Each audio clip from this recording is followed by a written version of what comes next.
warahmatullahi wabarakatuh. Yang terhormat Ketua Kelompok DPD RI untuk MPRI, Ketua Umum PPHMI MPO periode 8890 Bapak Tamzil dulu,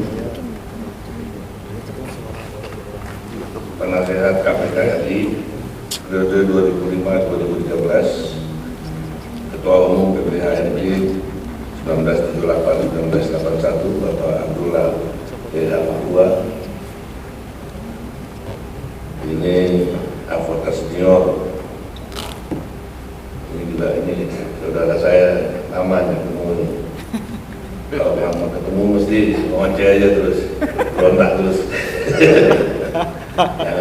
jangan berhenti berjuang. Amin, amin. Ketua Umum PPHMI MPO 8688 Dr. Edi Sucana, Peneliti BRIM, Presidium anak kami, Profesor Jiti Bro, pakar hukum tata negara alumni HMI Refli Harun, Ketua Umum PPHMI MPO lintas periode beserta keluarga besar alumni HMI yang tidak dapat disebutkan satu persatu, Ketua Umum PPHMI Avandi dan Sekretaris Jenderal Junur Roin beserta seluruh fungsionaris PPHMI MPO periode 2020-2022, Ketua Umum maupun pimpinan atau perwakilan organisasi kepemudaan, organisasi kemahasiswaan, Kelompok Cipayung seluruh Indonesia,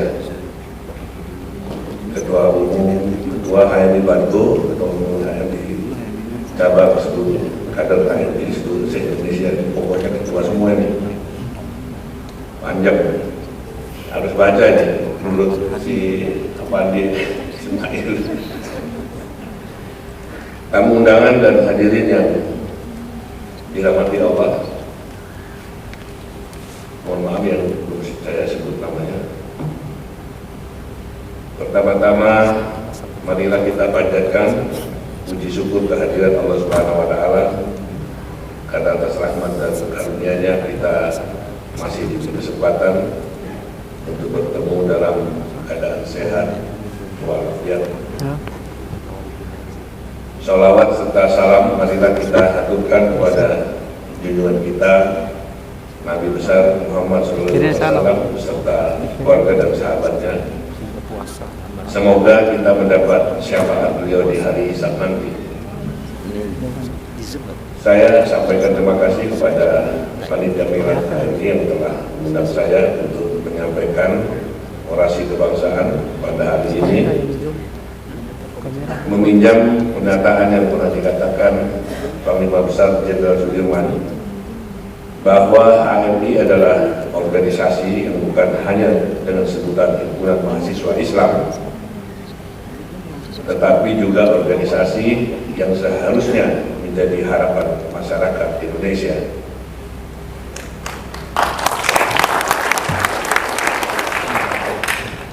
Ini pernyataan yang serius sekaligus amanah dan tantangan seberapa mampu HMI menjadi harapan masyarakat Indonesia.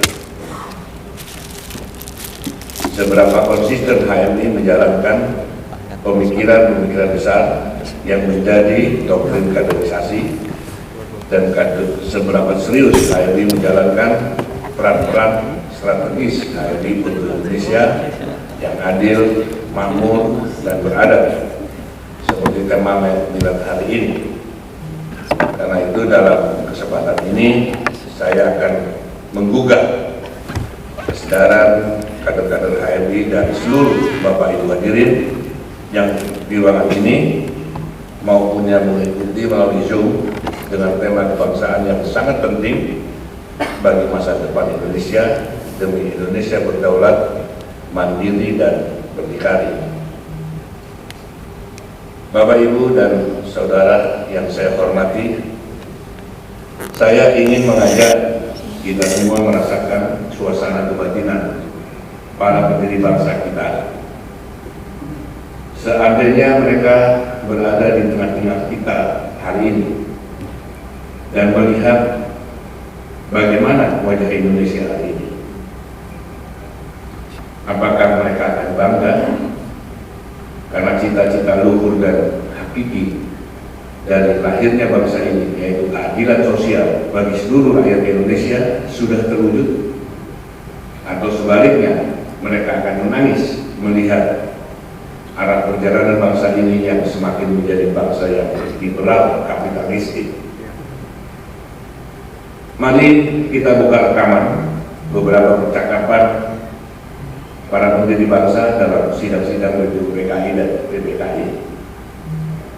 Muhammad Yamin dengan tegas mengatakan negara rakyat Indonesia adalah pemerintahan Suriah, pemerintahan yang didasarkan atas permusyawaratan antar orang berilmu dan berakal sehat yang dipilih atas paham perwakilan.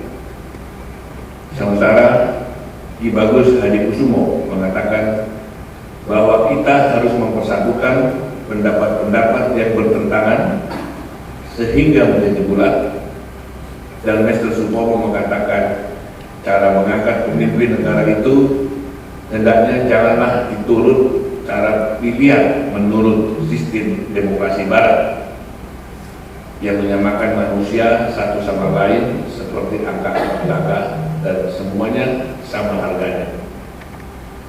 Lalu Bung Karno memungkasi dengan mengatakan kalau kita mencari demokrasi, hendaknya bukan demokrasi barat, tetapi permusyawaratan yang memberi hidup yang mampu mendatangkan kesejahteraan sosial. Itulah sebagian pemikiran para pendiri bangsa yang berada dalam suasana kebatinan yang sama.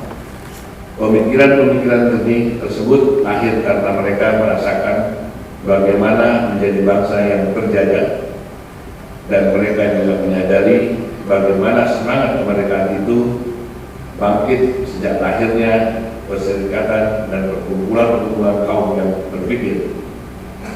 Oleh karena itu, para pendiri bangsa yang terdiri dari kaum terdidik, tokoh agama dan ulama, kaum pejuang kemerdekaan, serta kaum pergerakan pada tanggal 18 Agustus 1945, mereka bersepakat memutuskan bahwa untuk mewujudkan keadilan sosial bagi seluruh rakyat Indonesia, maka sistem politik Indonesia diputuskan menganut sistem demokrasi Pancasila. Sebuah sistem demokrasi asli milik Indonesia sesuai dengan watak dan DNA bangsa Indonesia, dengan dilengkapi konstitusi yang bernama Undang-Undang Dasar 1945. Karena demokrasi Pancasila berbeda dengan isme-isme yang ada seperti liberalisme dan kapitalisme di barat atau komunisme di timur. Demokrasi Pancasila sangat berbeda. Demokrasi Pancasila dengan titik tekan permusyawaratan perwakilan daerah. Perwakilan adalah jalan tengah yang lahir dari akal fitrah manusia sebagai makhluk yang berpikir dengan keadilan. Oleh karena itu, ciri utama dari demokrasi Pancasila adalah semua elemen bangsa ini yang berbeda-beda harus terwakili sebagai pemilik kedaulatan utama yang berada di dalam sebuah lembaga tertinggi di negara ini. Itulah mengapa pada konstitusi kita yang asli, sebelum dilakukan amandemen pada tahun 2002, MPR adalah lembaga tertinggi negara, karena MPR adalah perwujudan kedaulatan rakyat dari semua elemen bangsa ini, baik itu elemen partai politik, elemen daerah-daerah, dan elemen golongan-golongan. Utusan daerah adalah representasi seluruh daerah dari Sabang sampai Merauke. Harus ada wakil-wakil dari daerah, meskipun daerah tersebut terpencil, terisolasi secara sosial kultural, daerah khusus dan sebagainya. Harus pula ada wakil dari golongan-golongan seperti etnis tertentu sebagai unsur kebinekaan, badan-badan kolektif, koperasi, petani, nelayan, veteran, para raja dan sultan Nusantara, ulama dan rohaniawan, cendekiawan, guru, seniman, dan budayawan, penyandang cacat, dan seterusnya. Dengan demikian, utuhlah demokrasi kita semuanya terwakili, sehingga menjadi demokrasi yang berkecukupan. Sehingga prinsip bahwa semua elemen bangsa terwakili mutlak menjadi ciri demokrasi Pancasila, untuk kemudian mereka yang disebut dengan para hikmat tersebut bermusyawarah mufakat untuk menentukan arah perjalanan bangsa ini, sekaligus memilih presiden dan wakil presiden untuk diberi mandat dalam menjalankan roda pemerintahan. Sehingga presiden tersebut adalah seorang mandataris rakyat alias petugas rakyat, bukan petugas partai. Itulah prinsip syuro dalam sistem tata negara kita yang asli, atau dapat kita sebut sebagai watak dari DNA asli bangsa Indonesia. Dan prinsip syuro ini diadopsi dari sistem Islam. Bapak, Ibu, dan saudara yang saya hormati, saya juga ingin mengingatkan kita semua bahwa sejarah eksistensi lahirnya partai politik di dalam struktur pemerintahan Indonesia dimulai saat wakil presiden pertama Muhammad Hatta mengeluarkan maklumat 10 pada tanggal 3 November 1945. Bunyi dari maklumat tersebut adalah: negara memberikan kesempatan kepada rakyat seluas-luasnya untuk mendirikan partai-partai politik dengan restriksi bahwa partai-partai politik itu hendaknya memperkuat perjuangan mempertahankan kemerdekaan dan menjamin keamanan rakyat. Di dalam maklumat tersebut terdapat kata restriksi yang diberi garis bawah, artinya dengan penekanan dan pembatasan khusus bahwa partai-partai politik tersebut wajib memperkuat perjuangan kemerdekaan dan menjaga keamanan rakyat, yaitu melindungi segenap bangsa Indonesia dan seluruh tumpah darah Indonesia, dan untuk memajukan kesejahteraan umum, mencerdaskan kehidupan bangsa, dan ikut melaksanakan ketertiban dunia yang berdasarkan kemerdekaan, perdamaian abadi, dan keadilan sosial, yang lalu diikuti dengan komitmen untuk melaksanakan 5 sila di dalam Pancasila. Artinya, partai politik memiliki kewajiban moral sekaligus kewajiban konstitusi untuk melaksanakan maklumat tersebut, sehingga dalam menjalankan roda organisasi partai mereka harus memahami spirit dari maklumat tersebut, termasuk di dalamnya kewajiban untuk menjaga keamanan rakyat.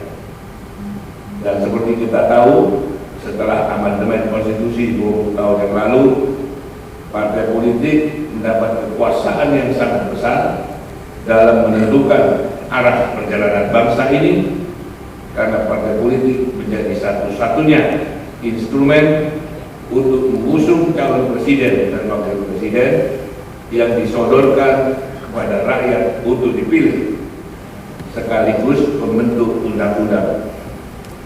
Dengan kekuasaan itu, salah satunya adalah lahirnya Undang-Undang Pemilu yang mengatur ambang batas pencalonan presiden. Dari sinilah persoalan bangsa ini semakin kompleks, karena presidensial threshold memiliki 3 persoalan mendasar.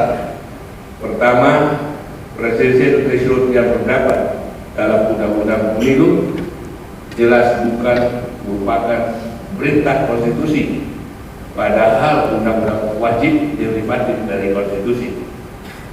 Kedua, presidensial threshold tersebut sudah jelas bukan keinginan masyarakat, mengingat banyaknya kelompok masyarakat dan para pakar yang mengajukan judicial review ke Mahkamah Konstitusi. Ketiga, ternyata presidensial threshold bukan memperkuat sistem presidensial dan demokrasi, tetapi justru melemahkan mekanisme check and balances yang seharusnya dilakukan legislatif kepada eksekutif. Belum lagi kalau kita timbang dari sisi manfaat dan mudaratnya, jelas presidensial threshold ini penuh dengan mudarat, karena ambang batas pencalonan presiden itu juga menyumbang polarisasi yang tajam di masyarakat akibat minimnya jumlah calon, terutama dalam 2 kali pilpres, di mana kita hanya dihadapkan dengan 2 pasang calon saja, dan kita sebagai bangsa disuguhi kegaduhan nasional yang panjang, di mana sesama anak bangsa saling melakukan bully dan persekusi, serta saling melaporkan ke ranah hukum, seolah tidak ada lagi ruang dialog dan tukar pikiran, dan semakin menjadi lebih parah ketika ruang-ruang dialog yang ada juga semakin dibatasi dan dipersekusi, baik secara frontal dan pressure group maupun dibatasi secara resmi oleh institusi negara.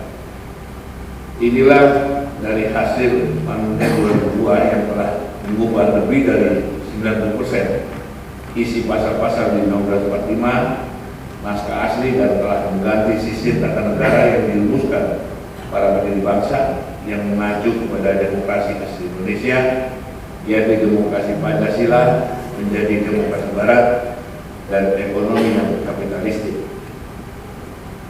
Bapak Ibu dan hadirin yang saya hormati, jadi bila HMI ingin melakukan revitalisasi peran strategis untuk Indonesia yang adil, makmur dan beradab, maka HMI harus ikut menggugah kesadaran publik bahwa Indonesia hari ini sudah jauh meninggalkan Pancasila sebagai way of life bangsa, bahwa sistem tata negara yang berada di Indonesia saat ini sudah jauh meninggalkan watak dan DNA asli sejarah lahirnya bangsa ini, sudah jauh meninggalkan dan melupakan cita-cita luhur para pendiri bangsa. Karena itu kita harus berani bangkit, harus berani melakukan koreksi untuk Indonesia yang lebih baik, untuk Indonesia yang berdaulat, berdikari dan mandiri, untuk mewujudkan tujuan hakiki dan lahirnya negara ini, yaitu keadilan sosial bagi seluruh rakyat Indonesia.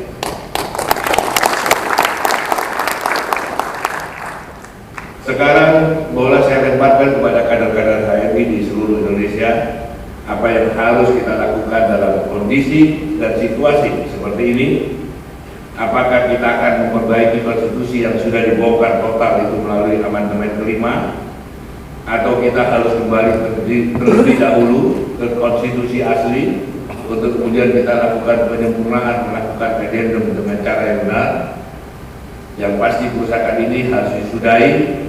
Kita harus berpikir sebagai negarawan, kita harus memikirkan nasib anak cucu kita, sebab hukum alam akan memangsa mereka yang berbuat kerusakan di muka bumi, dan alam tidak mengenal siapa yang melubangi kapal, tetapi semua penumpang kapal akan tenggelam.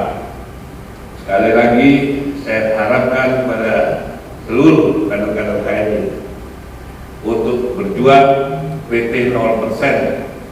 Kalau ada partai politik yang mempertahankan PT 20%, kumandangkan secara nasional kepada seluruh rakyat Indonesia, jangan kita pilih partai itu lagi.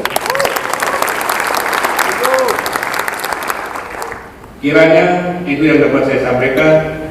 Saya hanya mengajak semua yang hadir dalam acara ini, marilah kita menggunakan kerangka berpikir sebagai negarawan, karena seorang negarawan tidak pernah berpikir tentang next election, tetapi berpikir tentang next generation.